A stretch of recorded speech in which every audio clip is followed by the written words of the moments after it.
और सभी दिग्गज यहाँ जो बैठे हैं वो सभी ने कोऑपरेट किया और कोऑपरेट करके इस मीटिंग को यशस्वी बनाया। इसीलिए मैं उन सबको हार्दिक बधाई देता हूँ, उन सबको धन्यवाद देता हूँ कि वो इस और भी आगे बढ़ के देश में इस गठबंधन को मजबूत करके चलाएंगे। इतना ही कह के मेरे तो कांग्रेस के नेतृत्व में इंडिया अलायंस की चौथी महत्वपूर्ण बैठक दिल्ली में आयोजित की गई, जिसमें कुल 28 पार्टी के राजनीतिक दलों के दिग्गज नेता एक छत के नीचे नजर आए। यहां पर कांग्रेस पार्टी के राष्ट्रीय अध्यक्ष मल्लिकार्जुन खड़गे ने साफ कहा कि आने वाले वक्त में लोगों, common minimum programme, seat sharing formula और प्रधानमंत्री पद का उम्मीदवार कौन होगा, इन तमाम चीजों को लेकर बहुत विस्तार से डिटेल चर्चा की जाएगी। और लगातार अब आने वाले वक्त में चुनाव प्रचार के तहत सभी पार्टियों को जिम्मेदारियां भी सौंप दी जाएंगी। यहां रुकते छोटे से ब्रेक के लिए खबरें आगे जा रही हैं। This programme is sponsored by espresso, made for मोर।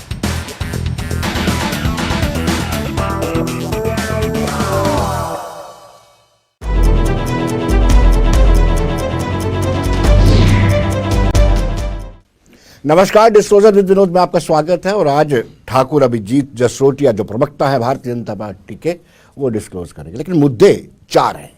एक तो महबूबा मुफ्ती ने कहा है कि जो ग्लोबल स्ट्राइक की कॉल है उसमें शामिल हो जाएं।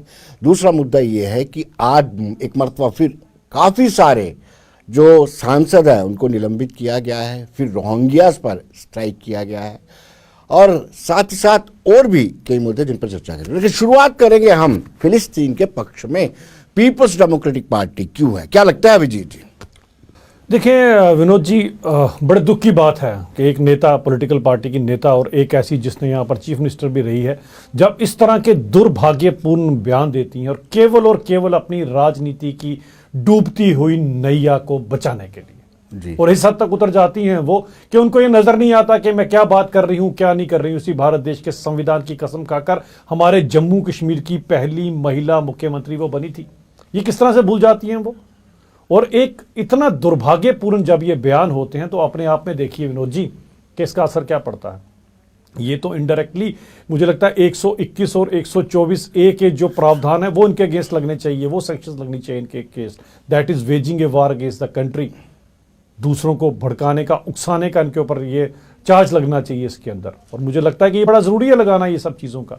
आप किस तरह की वाणी और किस तरह की बातें कर रही हैं यहाँ पर। ये हिंदुस्तान है, कोई तालिबान थोड़ी ना है कि जो आपकी मर्जी से चलेगा। और हिंदुस्तान ने जिस तरह का स्टैंड रखा है इजराइल और गाजा के इस युद्ध के अंदर, वो आपने आप देख लिया कि दोनों साइड पे न्यूट्रल अपना उन्होंने रखा, वो जो एक बड़े देश की भूमिका होती है। लेकिन आप जैसे नेता जब इस तरह के बयान देते हैं तो कितना दुर्भाग्यपूर्ण होता है ये सब कुछ। यानी कि अपने देश के ही को पीछे लेना चाहते हैं, अपने देश की इकोनॉमी को पीछे लेकर जाना चाहते हैं, अपने लोगों को पीछे ले जाना चाहते हैं। किस तरह की मानसिकता से ग्रसित है आप।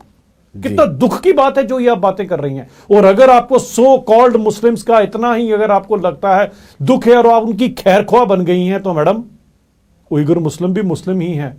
सबसे ज्यादा उत्पीड़न इस पूरी की पूरी दुनिया के अंदर कहीं मुसलमानों का हो रहा है तो चीन में हो रहा है।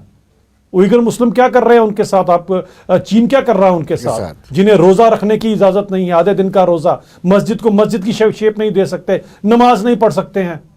सबसे ज्यादा दुखी कोई है तो वहां के मुस्लिम। अगर आपने ये दरिया दिली दिखानी है तो चीन के अगेंस्ट दिखाइए। कभी एक शब्द भी निकाला आपने? इतने सिलेक्टिव हो अपनी चीजों को लेकर। आज जाके वो भाषा बोलनी है जो पाकिस्तान बोलता है। किस तरह की शब्दावली की आप यूज कर रहे हैं। ये हिंदुस्तान एक जमहूरियत मुल्क है और हमने जिस तरह का रोल निभाया है वो सारी दुनिया ने उसकी सराहना की है। हम पक्षपात नहीं करते आपकी तरह, हमारे लिए सभी लोग एक बराबर हैं। लेकिन आप एक संवैधानिक पोस्ट पे बैठी हुई नेता आज इस तरह के दुर्भाग्यपूर्ण बयान देके अपने देश के खिलाफ षड्यंत्र अगर रचाएंगी तो ये देश, ये जम्मू कश्मीर, ना कश्मीर के लोग आपको कभी नहीं माफ करेंगे इसके लिए। अभिजीत जी, ये वोट बैंक की राजनीति होती है। आप भी 80-20 की बात करते हो तो इनको भी ये सूट करता है, वो करते हैं। जब आप ऐसे करोगे, 80-20 की बात करोगे, तो इनको भी मौका मिल जाता है अपने वोट बैंक को सुदृढ़ करने के लिए। वो भी वही इशू उठाते हैं जो उनको सूट करता है। विनोद जी, अगर भारतीय जनता पार्टी की आप बात करें तो भारतीय जनता पार्टी है जो कभी भी वोट बैंक को अपना किसी मजहब से जोड़कर नहीं देखती है। अगर आपको पता हो, पिछले आंकड़े उठाकर देखिए तो 13.5 करोड़ लोग जो हैं वो गरीबी रेखा से उठकर ऊपर आए, यानी कि 10% ऑफ आवर पॉपुलेशन। और वो जो उठकर आए उसमें काफ़ी ज़्यादा पॉपुलेशन मुस्लिम पॉपुलेशन है जी। कभी इसमें पक्षपात नहीं हुआ। आज तक मुझे बताया, मैं बार बार हर चैनल पे कहता हूं, अगर 2000 रुपया केंद्र से आता है तो सायरा बानो के लिए भी आता है, गीता देवी के लिए भी आता है। हमने तो कभी इस तरह की राजनीति की। यहां पर कितने सारे प्रोग्राम और कितनी सारी चीजें की गई हैं पसमानदा मुसलमानों के लिए, जिनको आज तक किसी ने पसमानदा माना ही नहीं, केवल और केवल राजनीति की उनके लिए। इनसे पूछिए आज तक आपने उन लोगों के लिए क्या किया? आज तक किसी ने उनको देखा भी उनकी तरफ? तो हमारे ऊपर ऐसा लेबल लगाने से पहले विनोद जी आप 4 बार इन चीज को देख लीजिए, कहां हमारी पार्टी की सोच जिसके लिए हिंदू मुसलमान 2 आंखों की तरह है, कहां इनकी सोच जिनकी एक आंख ही काम करती है दूसरी करती नहीं, और एक आंख भी बड़ी सिलेक्टिव काम करती है, उनको उइगर मुस्लिम नहीं दिखाई देते। जी अभिजीत जी, अब हम बात करेंगे पार्लियामेंट की। लास्ट सेशन चल रहा है और जिस तरीके से निलंबन या निष्कासन का सिलसिला जारी है, ऐसा लग रहा है विपक्षी आरोप लगा रहा है कि ये तानाशाही है, आवाज नहीं उठाने देते हैं। देखिए विनोद जी, मर्यादा में चलती है हर एक चीज़। मर्यादा के कुछ मापदंड हैं और उन मापदंडों को जब भी कोई लांघेगा तो मुझे लगता है वो जो हमारे देश में संविधान का जिसे मंदिर मस्जिद मानी जाती है, यानी कि हमारा पार्लियामेंट जो है जहां पर वो सब कुछ बैठे, इस तरह की चीज़ें बर्दाश्त करनी भी नहीं चाहिए, क्योंकि उसके ऊपर सभी लोगों की नज़र रहती है। और जिस तरह का षड्यंत्र पिछले दिनों बुना गया हमारे देश की जमहूरियत को, उस मंदिर को, उस मस्जिद को बदनाम करने का, उसके अंदर जो कुछ भी पाया जाएगा, जो कोई भी दोषी पाया जाएगा, उसके खिलाफ जरूर कार्रवाई होनी चाहिए। और मुझे लगता है कि जब हम संविधान के रक्षक बनकर और हमारे ऊपर 148 करोड़ के इस हिंदुस्तान के लोगों की नजरें होती हैं, जब भी हम वहां पर अपना व्यवहार करें बड़ा सोच समझ कर करें कि इस व्यवहार का हमारे देश को और पूरी बैनुल अक़वामी स्तर पर यानी कि इंटरनेशनल लेवल पर, ग्लोबल लेवल पर हमें लोग देख रहे हैं, हम कहीं अपने देश का नाम तो नहीं खराब कर रहे हैं, तो उसको देखना चाहिए। और अगर इसमें मापदंड तय किए गए हैं तो मापदंडों के अनुसार ही सबको चलना चाहिए। जो उसके अगेंस्ट चलेगा, उसके अगेंस्ट जो कार्रवाई की जाएगी इस देश के संविधान के अंदर रहकर ही की जाएगी। यानी स्टेक होल्डर्स की आप बात नहीं सुनेंगे, वो नहीं आवाज उठा सकते कि ये सिक्योरिटी लैप्स है, इतना बड़ा सिक्योरिटी लैप्स, मुझे दिन देखो क्या चुना है उन्होंने। तो मुझे लगता है कि इसके अंदर सबसे पहले जिन्होंने उनको उकसाया होगा, जिन्होंने ऐसे काम किए होंगे, उन सब की डिटेल निकल कर आ रही हैं, किस किस पार्टी के लोगों के साथ लिंक्ड है, कहां कहां से उनको क्या क्या चीजें मदद पहुंची है। तो उल्टा चोर कोतवाल को डांटे जब ऐसी बात होगी तो मुझे लगता है कि कम से कम इसके अंदर तो फिर जरूर तय करना चाहिए कौन था कौन नहीं था इन सब चीजों के। वो ये कोई छोटी मोटी बात नहीं है। हमारे देश के संविधान के ऊपर दूसरा प्रहार, ये बहुत बड़ी बात है। इसके अंदर तो मुझे लगता है कि टफ से टफ एक्शन लेना चाहिए और जो कोई भी दोषी पाया जाए हमारे देश को बदनाम करने का, उसे बख्शना नहीं चाहिए विनोद जी। लेकिन अभिजीत जी आप कह रहे हैं कि 140 करोड़ हमारी आबादी है, सब लोग इस कार्रवाई को देखते हैं, अंतर्राष्ट्रीय स्तर पर भी इसको देखा जाता है। इस तरह से जबरन निकासित करना, निलंबित करना, ये अच्छा मैसेज देता है। देखिए, बिना मतलब के, बिना किसी चीज़ के कभी किसी से नहीं किया जाता। जहां पर भी कोई चीज़ के अंदर कोई ऐसी चीज़, कोई खामी पाई जाती है और जिसने ऐसा, ताकि एक सबक सीखे आगे से भी कि कोई ऐसा काम ना करे, इसीलिए किया जा रहा है। इसके अंदर पक्षपात बिल्कुल नहीं किया जा रहा, ये गलतफहमी है।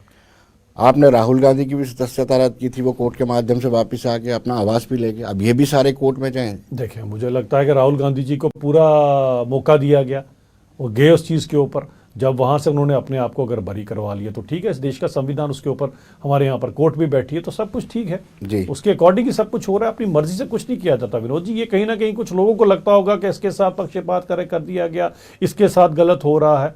अब गलत क्या हो रहा है मुझे बताएं विनोद जी। मैं अगर देश की ही बात करूं आपके सामने, नेचुरल फ्लड केस में अगर आपसे पूछा जा रहा है कि देश का, आवाम का जो आपने पैसा लूटा वो वापस लेकर आओ, तो उसमें क्या गलत किया जा रहा है? फिर लोग कहेंगे जी ईडी गलत करती है, ये गलत करती है। इस दौर के अंदर भी 336 करोड़ से ऊपर एक एमपी राज्यसभा इनका, और भी झारखंड जैसे बीमारू राज्य के अंदर पाए जाते हैं। वो उन गरीब लोगों की गाड़ी खून पसीने की कमाई पाई जाती है। जो मशीनें गिन रही थी वो भी गर्म हो गई गिन गिन के, अभी पैसा ही खत्म नहीं हो रहा। आज़ादी के बाद का सबसे बड़ी रिकवरी कहीं पर हुई तो इसी कांग्रेस के पास से की गई। आप बोलेंगे कांग्रेस को जी ईडी तंग करती है, कांग्रेस को ये तंग करती है। मुझे बताएं, इनके सबके होने के बावजूद अगर आज ये कांग्रेस का हाल है तो ये सोचिए कि 60-70 साल इस देश में क्या लूट खसूट मची होगी। हमने 5 साल के अंदर 10% की जनता को गरीबी रेखा से उठाकर ऊपर ला दिया, तभी ये 60 साल तक कुछ नहीं, 70 साल तक कुछ नहीं करे। इन्होंने केवल और केवल अपनी पार्टी की गरीबी दूर की, और गरीबी क्या दूर की, इस हद तक अमीर हो गए कि पूरी दुनिया के जो बैंक है वो भर गए इनके खजानों के साथ। आज इन्हें दुख तकलीफ तो होगा, जब नोटबंदी की गई थी तब भी बड़ा बोलते थे, दुख तकलीफ तो उनको होगा, क्योंकि इनके जो पाप की कमाई है वो सारी की सारी अब निकल कर लोगों के सामने आ रही है। और अब ये सोचने की बात, और ये विषय बड़ा गंभीर है, मैं चाहूंगा हर इंसान इसके ऊपर जरूर सोचे कि आज भी अगर इनका ये हाल है तो वो 60 साल जब सब कुछ ही मेरे हाथ में था, सत्ता मेरे हाथ में, सत्ता के रखवाले हम, सत्ता के भक्षक हम, रक्षक हम, सब कुछ करने वाले हम, तब इस देश का क्या हाल हुआ होगा आप सोच सकते हैं विनोद जी। लेकिन अभिजीत जी, आप इस चीज़ को मानते हैं कि ये सिक्योरिटी ब्रीच है? आप मानते हैं? आपको नहीं लगता है कि इस पर चर्चा होनी चाहिए? आपको नहीं लगता है कि आप विपक्ष में होते तो इस तरह से आवाज़ उठाते, और आपके साथ ऐसा कुछ किया गया होता तो आपने जिला स्तर पर प्रदर्शन करवाने थे? मैं कहता हूं जरूर कीजिए, आप भी कीजिए जिला स्तर पर प्रदर्शन, में कौन मना कर रहा है आपको, आप जरूर कीजिए। लेकिन आपको लगता है कि कहीं पर इस चीज पे कोई, इसकी जांच के अंदर कोई चूक छोड़ेंगे हम लोग? पूरी की पूरी जांच हो रही है, हर एक चीज का सब कुछ किया जा रहा है, जो जो दोषी हैं सबके सब कटघरे में खड़े किए जा रहे हैं। तो मुझे लगता है कि हमारे को कम से कम इस चीज को नहीं कर सोच सकते कि इस चीज को हम कहीं आंखें मूंद लेंगे। ये बहुत बड़ी चीज है और इसको बिल्कुल बख्शा नहीं जाएगा। आपके सांसद स्लिप देते हैं, आपके सांसद के कार्यालय से उनको पास मिलता है, वीआईपी पास, गैलरी में जाने के लिए। देखिए वो गुनाह नहीं है? देखिए विनोद जी, तरीके सभी ढूंढ लेते हैं लोग, और तरीके बड़े आसान होते हैं, किसी से भी कोई भी चीज लेना बड़ा, लेकिन मंशा किसकी और करने वाला षड्यंत्रकारी कौन है पीछे, वो सबसे बड़ी चीज है कि किसने करवाया और ये षड्यंत्र आया कहां से। ये सबसे जांच का विषय ये है। आगे तो तरीका कोई ना कोई ढूंढ ही लेगा, जिन्होंने अपनी बूट की सोल के अंदर रख ली है, तो आप समझ ही सकते हो। तभी तो मैं कहता हूं सुरक्षा की चूक तो है ही, इसमें कोई दो राय नहीं है, लेकिन करवाने वाला कौन था ये जरा कम है जरूर इस चीज के ऊपर पूरी की पूरी बात लोगों के सामने। सुरक्षा की चूक पर बोलना क्या अपराध है? इस तरह से सांसदों को अपराधियों की तरह ट्रीट किया जा रहा है। जनाब मुझे बताएं कि आपके सामने पता लग गया उनके तार कहाँ जुड़े हैं, वो आपको भी पता चल गया कि कहाँ उनके तार जुड़े हैं, और वही बोलना शुरू हो जाएंगे कि ऐसी चूक है, तो सबसे पहले आपको इस चीज़ को ये नहीं, you are making mockery and wastage of the time of house. जी, आज उनकी मीटिंग भी चल रही है, यूनाइट हो गए हैं, जितने सांसदों को आपने निकाला सभी पॉलिटिकल पार्टीज यूनाइट हो गए हैं। आज उनकी मीटिंग भी चल रही है दिल्ली में। देखिए वो तो मीटिंग तो करेंगे, पूरा उनको हक है, करें मीटिंग अपनी, लेकिन पब्लिक है, देख रही है सब कुछ, कौन क्या कर रहा है और कौन कहाँ से क्या कर रहा है, किस तरह से हमारे देश की आपने ग्लोबल लेवल पे बदनामी कराने का प्लान बनाया और क्या कुछ आपने किया, वो सब कुछ लोगों को दिख रहा है। ये लोग सब देख रहे हैं कौन ऐसा कर रहा है। तो मुझे लगता है कि ये करके आप अपने ही लिए मुश्किल खड़ी कर रहे हैं और कुछ नहीं कर रहे हैं। 3 राज्यों में हार के बाद ऐसा लग रहा है कि ये अलायंस जो है ताश के पत्तों की तरह बिखर गया है, लेकिन फिर एक प्रयास किया गया है। आज एक मरतबा फिर उनकी मीटिंग हुई है, और आपको लगता है कि एक मरतबा फिर ये यूनाइट हो पाएगा? और उनका ये कहना है कि हमने भारतीय जनता पार्टी को परास्त करना है, 1 पॉइंट एजेंडा है, उसके लिए वो कुछ भी सेक्रीफाइस करने के लिए तैयार है। देखिए बस यही एजेंडा उनका गलत है। आपका एजेंडा क्या है? एजेंडा है कि भारतीय जनता पार्टी को हमने पीछे करना है, भारतीय जनता पार्टी को हराना है। आपका एजेंडा कहीं देश को बनाने का, देश को आगे लेकर जाने का, हमसे भी कोई बेहतर प्लान लोगों के बीच में लेकर जाने का, किस तरह से हमारा देश, जिस तरह से हमने 2047 का संकल्प लिया हुआ है भारत को विकसित बनाने का, ऐसा आपके पास कुछ भी नहीं है। 1 पॉइंट एजेंडा क्या? मोदी जी को पीछे कर दो, भारतीय जनता पार्टी को पीछे कर दो। मैंने कहा और उनको समझाना चाहता हूं कि आप लोगों को हो क्या गया है। अरे समझिए, दुनिया बदल चुकी है, ये वो ज़माना चला गया, वो कबूतरों वाला चिट्ठियों वाला ज़माना नहीं है जनाब, ना ये वो वाला बैलेट वाला ज़माना है कि आपके गुर्गे जो है वो बैलेट पे डाल के वोट डाल दिया करते थे। आज सब कुछ पारदर्शिता से हो रहा है और पब्लिक सब कुछ देख रही है, पब्लिक एनालिसिस करती है हमारे 8-9 साल का रिपोर्ट कार्ड का और आपके 60-70 साल का रिपोर्ट कार्ड का। आज भी आपका एक ही राग लापना कि बीजेपी को हटाओ, बीजेपी को पीछे लेकर काम नहीं करेगा। पब्लिक को हमसे बेहतर कुछ करके आपको दिखाना पड़ेगा, या जिस तरह से आप झूठे ख्वाब दिखाते थे वो कोई दिखाना पड़ेंगे आपको। आप तो गलती इतनी बड़ी कर रहे हो कि आपने सोच लिया है कि अगले 100 साल तक हमने कभी भी सत्ता में नहीं आना है। मैं इसको बड़ा डेंजरस समझता हूं जमहूरियत के लिए। जमहूरियत के अंदर एक हेल्दी अपोजिशन होना बड़ी जरूरी है, लेकिन आपके कारनामे ऐसे हैं कि मुझे लगता ही नहीं कि आप अपोजिशन कहलाने के भी काबिल रहोगे कहीं पर। ये करने से कुछ नहीं होगा। मेरा सुझाव है आप लोगों को, कुछ और सोचिए, हमसे बेहतर सोचिए, इस देश को आगे लेकर जाने की सोचिए, कुछ ऐसा सोचिए जिस तरह से आप मजबूर हो गए थे माननीय स्वर्गीय अटल बिहारी वाजपेयी जी को यूनाइटेड नेशन भेजने के लिए। कुछ ऐसा कीजिए कि पूरा देश आपके साथ खड़ा हो। आप किस तरह की राजनीति कर रहे हो? आज हमने इतना बड़ा 2047 का संकल्प लिया, आज अपोजिशन को चाहिए कि सब हमारे साथ आ जाएं, चलो हिंदुस्तान को 2047 में विकसित बनाए। वरना आपने तो इस देश की छवि क्या बनाकर रखी थी? A land of snake charmer, सपेरों का देश। क्या हिंदुस्तान सपेरों का देश है? अरे वो छवि आज बदल गई, उस छवि को लोगों ने आज बना लिया ये वो देश है जो हाइड्रोक्लोरोक्विनोन जैसी दवाई दे रहा है। ये ऐसी छवि बन गई है कि ये देश ऐसा देश है जो सारी दुनिया को खुद तो वैक्सीन इजाद करता है, ये लोगों को भी मुफ्त में देता है और अपने 148 करोड़ लोगों को मुफ्त में वैक्सीन देता है। आज आप कहां पहुंच गए हैं? अभिजीत जी, आपने एक बड़ी अच्छी बात कही कि एक अच्छे मुल्क के लिए, अच्छी डेमोक्रेसी के लिए एक मजबूत विपक्ष का होना जरूरी है, लेकिन आप ही ऐसे स्लोगन देते हैं जो सबसे बड़ी पार्टी है। आप कहते हैं कि कांग्रेस मुक्त देश होना चाहिए, तो आप कैसे, ये डबल स्टैंडर्ड नहीं है, दोहरा मापदंड नहीं। एक अच्छे विपक्ष की बात कल्पना करते हैं और दूसरी ओर आप कहते हैं कि स्लोगन दे देते हैं कि कांग्रेस मुक्त भारत बनाना है। विनोद जी, मैं इस स्लोगन को नहीं मान, मेरा मानना कांग्रेस मुक्त नहीं, कांग्रेस जरूर रहे, क्यों ना रहे कांग्रेस, लेकिन कांग्रेस की जो नीतियां हैं उनसे निजात दिलाना लोगों को। कांग्रेस की नीति क्या थी? लूट खसूट की नीति। कांग्रेस की नीति क्या थी? डेमोक्रेसी का मतलब क्या था? Of the Gandhi's, by the Gandhi's, for the Gandhi's. Congress की नीति क्या थी? चंद परिवार यहां पर वो फलते रहे, बाकी देश पीछे चलता जाए। कांग्रेस की नीति क्या थी कि अगर आकर हमारे फौजियों के कोई सिर भी काट कर ले जाए तो हमारे फौजियों के हम हाथ पीछे बांध दे, बदला ना लेने देंगे। कांग्रेस की नीतियां क्या थी कि इस देश के जो फौजी हैं वो, उनके पास बुलेट प्रूफ जैकेट तक नहीं थी और अपनी छाती को बुलेट प्रूफ समझकर दुश्मन की गोलियों के आगे लेकर चले जाया करते थे। कांग्रेस की नीति क्या थी? इस देश को कर्जे में डुबोने की। 2014 में जब हमने सत्ता संभाली थी तो आपको याद होगा हिंदुस्तान का क्या हाल था और हमारी इकोनॉमी का क्या हाल था, कितना कर्जा था हमारे सिर पे बाकी देशों का। आज देखिए आज आपकी क्या इकोनॉमिकल लेवल है। आज आप चौथी सबसे बड़ी ग्लोबल इकोनॉमी बनी और अंग्रेजों ने जिन्होंने 200 साल आपके सिर पे राज किया, आज आपने उनको पीछे छोड़ दिया। ये कांग्रेस की नीतियां हैं, इस नीति से तो मुक्त होना ही पड़ेगा भारत को, तभी 2047 में एक उज्जवल भारत का भविष्य जो हम तय कर, जो जिसकी ओर हम लोग अग्रसर हो रहे हैं, उसके ऊपर हम लोग पहुंच सकते हैं। तो इसीलिए मैं, जब हम कांग्रेस मुक्त की बात करते हैं तो कांग्रेस की उन गलत नीतियों के विरुद्ध हम बात करते हैं। खुद सोचिए, दुर्भाग्य इस देश का कि पार्टी की प्रेसिडेंट, पार्टी के युवराज आज नेशनल हर्ट केस के ऊपर ईडी बोल रही है कि लोगों का पैसा लौटाएं आप। कितना दुर्भाग्य है इस देश का कि रक्षक बना भक्षक। जो बाढ़ अगर देश को उसी खेत को खाना शुरू कर दे तो उस खेत का क्या होगा? देश की हालत क्या बनाकर रख दी थी 60-70 साल में, हिंदुस्तान को एक बीमारू देश बना के रख दिया आपने। आज हिंदुस्तान का देखिए कहां पर पहुंच रहा है कि हमारा चंद्रयान आज चंद्रमा पर पहुंच गया। आप खुद सोचिए कि नासा वाले, इसरो वालों को बोल रहे हैं कि हमारी सैटेलाइट लॉन्च करें। ये कैसे हो गया 8-9 साल में?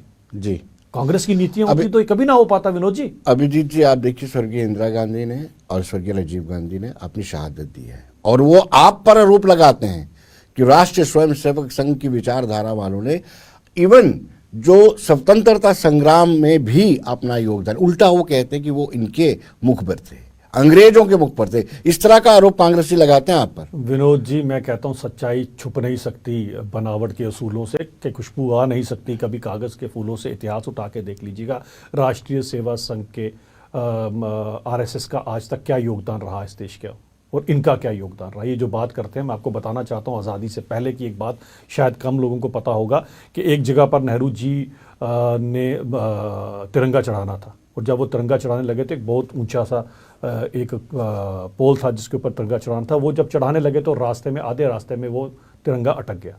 किसी की हिम्मत नहीं हुई और उस समय एक तरुण, एक युवा वो उस पर चढ़ा, उसने वहाँ से उसको निकाला धागे में से और तिरंगा ऊपर फहरा दिया। बाद में नेहरू जी ढूंढते रहे कौन, तो वो संघ का एक स्वयंसेवक जी। तो जब उसको ढूंढा गया, जब लाया गया उसको, तो नेहरू जी को पता लगा कि ये संघ का कार्यकर्ता है, तो उन्होंने मना कर दिया कि इससे कोई नहीं मिलेगा। तो हमारा देश के लिए क्या प्यार रहा हुआ, कम से कम हमें इनसे सीखने की जरूरत नहीं है। मैं यहां पर आपको बताना चाहता हूं कि देश का जो ये विभाजन हुआ है, इसके अंदर भी इसी कांग्रेस का हाल, क्या हम नहीं जानते कि कांग्रेस ने इस देश का विभाजन कराया? क्या हमें नहीं पता कि जिन्ना क्यों बोलते थे कि पहले, सबसे पहले मुझे प्राइम मिनिस्टर बनने दो? अगर वो काम ना किया गया तो उस समय 2 नेशन थ्योरी को अगर आप ना इंप्लीमेंट करते, ना लॉर्ड माउंटबेटन के साथ आप 2 महीने की छुट्टियां अगस्त से पहले, 15 अगस्त से पहले मनाने जाते, तो आज देश का हाल कुछ और होता। इतने लोगों को अपने प्राणों के हाथ ना धोना पड़ते। कितना दुख हुआ होगा, सोचिए आप इस बात को कि जब 2 देशों का आपने विभाजन करवाया और केवल सत्ता की कुर्सी के लिए कि जिन्ना ये कहते रहे कि मैं माइकोबैक्टीरियम ट्यूबरक्लोसिस यानी कि एमटीवी यानी कि टीबी से ग्रस्त हूं, मेरे पास जिंदगी ज्यादा नहीं है। लेकिन आपको सत्ता का, आपको पहला प्रधानमंत्री बनने का इतना जनून सवार था कि आपने 2 देशों का विभाजन करा के रख दिया। और उस विभाजन में जिन लोगों ने अपने प्रियजन खोए हैं, अभी पिछले दिनों एक किताब लिखी जा रही है उसके ऊपर, शायद उन्होंने लिख भी दी है कि किस तरह से एक ट्रेन पूरी की पूरी लाहौर से कटकर जो वीर सावरकर पर आरोप लगते हैं, जनाब अपना मेहनताना भत्ते को बढ़ाने के लिए अर्जी लिख दी अंग्रेजों को। मुझे एक बात बताएं, मैंने जब भी एक बात की आपको, वीर सावरकर जी के बारे में ये लोग जानते ही क्या है? अगर उनके बारे में ये लोग जाने तो कभी ऐसी बात ना करें। वीर सावरकर जी ने जो इस देश में काम किया है और खासकर पिछड़े वर्ग को उठाने के लिए जो काम किया है, उनकी सराहना तो स्वयं बी आर अम्बेडकर जी ने की है। यह यहाँ तक किया गया इस देश के अंदर जो अनटचेबिलिटी, छुआछूत और ये सब चीज़ों को दूर करने के लिए वीर सावरकर जी का जो योगदान है वो कोई नहीं भुला सकता आज तक कभी भी इस देश के अंदर। और वैसे भी मेरा ये मानना है, जब 2 कदम अगर पीछे आता तो इंसान एक बड़ी छलांग लगाने के लिए आता है। यहाँ तो वहीं बैठकर अगर अपने सारे के सारी बात खत्म कर देते, नहीं तो फिर बाहर आकर जो उन्होंने देश को आज़ादी के अंदर, देश को, अंग्रेजों को यहाँ पे खदेड़ने के लिए जो काम किया है वो कभी ये भूल कर नहीं कर सकते। और वीर सावरकर जी का आप किसके साथ कंपेरिजन करेंगे? क्या नेहरू जी के साथ कंपेरिजन करेंगे? नेहरू जी जिन जेलों के अंदर जेलें जाते थे, वीआईपी जेल्स होती थी। उस जमाने में जोमेटो नहीं था, वरना वहां पर पिज्जा और चाउमीन भी सारे के सारे डिलीवर हो जाते। वीआईपी जेलों के अंदर नेहरू जी ने, वीर सावरकर जी ने काले पानी की जेल काटी है। तो आप कंपैरिजन ही नहीं करते दोनों चीजों का। किस तरह की बात करते हैं आप? एक जनूनी तरुण था जो चाहता था मैं अपने देश के लिए कुछ करूं, ये तो खाम खा के ढकोसले और फालतू की बातें करते हैं। वीर सावरकर का मान कौन नहीं करता, कौन नहीं जानता उनके देश की आजादी में उनकी क्या कंट्रीब्यूशन रही है। 2014 में आई थी और पूर्ण बहुमत वाली सरकार थी। जम्मू कश्मीर में भी 2014 में सरकार आपकी बनी थी, लेकिन रोहिंग्यास पर जो करना चाहिए था वो नहीं कर पाई। आज उनके पास आधार कार्ड भी हैं, पैन कार्ड भी हैं, और हमारे ही माशरे के लोगों ने उनको बना के दिए हैं। बिल्कुल सही है, मैं मानता हूँ इस बात को। हमारे यहाँ की काली भेड़ें हैं जिन्होंने इनकी मदद की है, इसमें कोई गलत नहीं है। वो तो से रहा, इस देश का इतिहास ही कुछ ऐसा रहा। जयचंदों की कमी तो कभी भी नहीं रही, ना काली भेड़ों की कमी रही। आज भी कुछ ऐसे लोग हैं जो इस तरह से देश विरोधी काम करते हैं। लेकिन अगर आप रोहिंग्यों के इतिहास में जाएँ तो कहाँ से प्रॉब्लम शुरू हुई थी? याद होगा ये आए कहाँ से थे और कौन सा रूट इन्होंने लिया था। उस समय वहाँ पर बांग्लादेश में, बंगाल में किसकी, वेस्ट बंगाल में किसकी सरकार थी? इस लोगों को याद है? जरा जरूर याद कर लीजिएगा। और वहां से वेस्ट बंगाल से उनको जम्मू का रास्ता किसने दिखाया, यह भी सोचने का विषय है।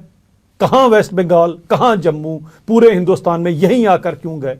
ये बहुत बड़ा षड्यंत्र था, कोई छोटा मोटा षड्यंत्र नहीं था। और मेरे को कोई चीज है, अगर इसको देखा जाए, और ये जांच का विषय है कि वेस्ट बंगाल और जम्मू का उस समय क्या कंसर्न रहा होगा। कश्मीर नहीं पहुंचे, जम्मू में ही क्यों रखा गया? कारण क्या रहा? कौन इनकी सपोर्ट करते रहे? कौन सी पार्टीज थी उस समय जो इनकी सपोर्ट करती रही? इस पे जांच होनी चाहिए। ये बहुत सीरियस इशू है। हमें तो कहीं ना कहीं ह्यूमैनिटेरियन ग्राउंड्स पे भी चीज़ों को देखना है, और आज भी हम जो कर रहे हैं ह्यूमैनिटेरियन ग्राउंड्स पे भी कर रहे हैं। लेकिन ये चीज़ है कि वो पलायन अब बंद हो गया, सब कुछ बंद हो गया। लेकिन जिन्होंने ये प्रॉब्लम क्रिएट की थी उसके बारे में कोई बात नहीं करता। उनको तो क्लीन चिट दे दी सबके सब ने यहाँ पर। और ये सोचने का विषय है कि यहाँ पर आके एक पर्टिकुलर एरिया में क्यों रखा गया उनको। वो ट्रेन वहां से वेस्ट बंगाल से चली, ट्रेन आके जम्मू तवी पे रुकी, उसके आगे का भी तो रास्ता था। वो आगे क्यों नहीं गए? यहीं पर ही क्यों, हमारे यहां पर क्यों रखा गया? ये तो हमारे आने के बाद जो कार्रवाइयां हुई, फिर भी हमने इंसानियत के और ह्यूमैनिटेरियन ग्राउंड्स के ऊपर हमने हर एक चीज को किया है। हमने कोई ऐसा काम नहीं किया कि जिसमें हमारे को कोई, क्योंकि हमारा अभिजीत जी देश बहुत बड़ा देश है। ऐसी कौन सी कार्रवाई कर दी जिससे लगता है कि रोहिंग्यास को डिपोर्ट किया जा सकता था? कोई ऐसा बड़ा कदम लिया होता तो लोग याद करते। देखें, मुझे लगता है सबसे बड़ी आज उन्होंने वोट भी बना लिए हैं, क्या करोगे? अब इसके अंदर चेक इतना ज्यादा लेकुना रहा उस समय, इतना कुछ सिस्टम के अंदर घुस गया कहीं पर कि उन सब चीजों को निकालना बड़ा मुश्किल है। लेकिन कर रहे हैं काम। आपके सामने कितने सारे हीरानगर जेल के अंदर वहां पर डाल के रखे हुए हैं। वहां पर जो डाल के रखे हैं उनको भी खाना दिया जाता है। हम तो कहीं ना कहीं, हमारा देश तो वही है, गौतम बुद्ध का, गुरु नानक का, प्रभु राम का। हम तो उसी सोच के अभी भी लोग हैं। लेकिन जो हो सकता है वो तो हम कर ही रहे हैं। लेकिन बात यह आती है कि आए कहां से, रखा किसने, क्यों रखा गया, षड्यंत्र क्या था, किसके मन में यह प्लान था, वो जरूर लोगों के सामने आने चाहिए। मैं आपको क्लियर कर रहा हूं कि वेस्ट बंगाल से ट्रेन चलती है और जम्मू में आकर जम्मू तवी में रुकती है, और सभी को एक एरिया में रखा जाता है। उस समय की वेस्ट बंगाल की सरकार और जम्मू कश्मीर की सरकार और केंद्र में जो सरकार थी, क्या इन तीनों की आपस में मिली भगत नहीं थी? ये तो अगेन है waging A war against the country. 121 और 124 एक अगेंस्ट, इसके अंदर भी कार्रवाई होनी चाहिए और पता लगना चाहिए किसने ये काम किया है। क्या आपको लगता है ये वही लोग हैं जो इसका विरोध कर रहे हैं कि जहां पर जम्मू कश्मीर में देश के अन्य राज्यों के लोग नहीं बसने चाहिए? वही तो बात है। उस समय जब आए तब इन्होंने कोई ऐसी बात नहीं की थी। क्यों? कोई रिएक्शन नहीं था तब। क्योंकि कुछ चंद लोगों के वोट बैंक और चंद लोगों को सूट करता था ये, और लोगों को भी सूट करता था जम्मू की धरती पर रखकर, वहां लेकर जाकर नहीं सूट करता था उनको। तो ये हमें भली तरह से पता है। बहुत बड़े षड्यंत्र थे और बहुत बहुत बड़े षड्यंत्रकारी इस देश में रहे हुए हैं। और दुर्भाग्यपूर्ण की बात है कि अभी भी वो षड्यंत्रकारी जो लोग हैं वो फ्री घूम रहे हैं। ये किस पे जाता है? मतलब मेरी बात सुनिए, लगभग 10 साल आपको होने वाले हैं, अभी भी वो षड्यंत्रकारी घूम रहे हैं। आपको भी पता षड्यंत्र किया हुआ, किन लोगों ने किया, फिर आजादी से कैसे घूम रहे हैं? मैं तभी तो कह रहा हूं जांच का विषय है, शायद नहीं